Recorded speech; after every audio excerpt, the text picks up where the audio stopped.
Bonsoir, merci de m'avoir invité ce soir. C'est la moindre des choses, c'est une œuvre qui vous tient à cœur, bien sûr, que vous allez exécuter samedi dans une semaine maintenant au Théâtre des Variétés à 18h pour la bonne cause. Et quelle cause? C'est pas simple de gérer des adultes qui ont un gros problème d'handicap mental. Exactement, c'est pour l'Arche de Jean Viennet, l'Arche du Cœur. C'est une cause qui me tient à cœur et que je soutiens depuis de nombreuses années. Et cette année, j'ai eu le privilège de pouvoir donner un concert avec en première partie justement des adultes qui vont faire Un événement, une démonstration? oui, une démonstration de clown. Et je cherchais D'accord. le mot exact, c'est pas, Mhm. c'est, et donc après, on va tout de suite enchaîner avec le récital et aussi la rencontre avec le public de Monaco. Comme vous le savez sans doute, je suis un enfant de pays. J'ai grandi à Monaco, j'ai fait toutes mes études à Monaco et donc il me tient vraiment à cœur non seulement de soutenir les causes de mon pays et de ma région, mais aussi de revenir dans mon pays pour montrer tout ce que j'ai appris et rendre ainsi hommage à la principauté et à tout ce qu'elle m'a offert. Les adultes seront là. C'est quoi? C'est une trentaine de places qui sont réservées à Grasse pour ces personnes qui souffrent de problèmes mentaux?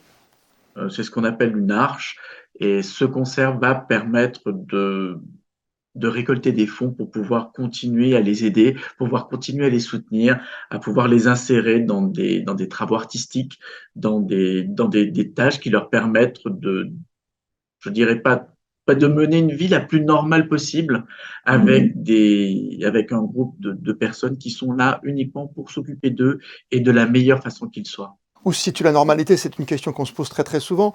Et c'est vrai, Nicolas, qu'on a l'impression que la musique fait partie peut-être de cette reconstruction, de cette amélioration de vie quelque part. Disons que l'avantage de la musique, c'est vraiment un langage universel. La musique permet comme ça de communiquer avec le plus grand nombre sans aucun filtre. Et cette musique, la musique en général, et c'est ce qui est beau avec cet art et avec tous les arts de toute façon, permet comme ça l'universalité et permet vraiment de pouvoir communiquer et aussi pour les personnes qui sont en déficit de communication, de pouvoir toucher le monde extérieur et le plus grand nombre. Puisque finalement, quand on est face à un instrument, euh, il peut des fois être difficile de voir que l'on a un problème, puisque finalement, on rend la musique. C'est beau, et ce sera samedi prochain, il faut y aller absolument, à 18h, Théâtre des Variétés, un enfant du pays, bien sûr, Nicolas Horvat qui va venir, récital au piano, 18h, samedi, Théâtre des Variétés, je rappelle, parce que c'est important de le dire, venez nombreux, il y a des dons à faire sur le site de l'Arche du Cœur, notamment à Grasse, où pour l'instant il y a une trentaine de personnes qui ont un déficit mental, qui sont encadrées pour le mieux, et avec qui on peut partager toutes ces émotions. Merci à vous, Nicolas Horvat, d'avoir été avec nous, invité ce soir sur Monaco Info, et bon C'est un concert. plaisir. Merci beaucoup et à très bientôt.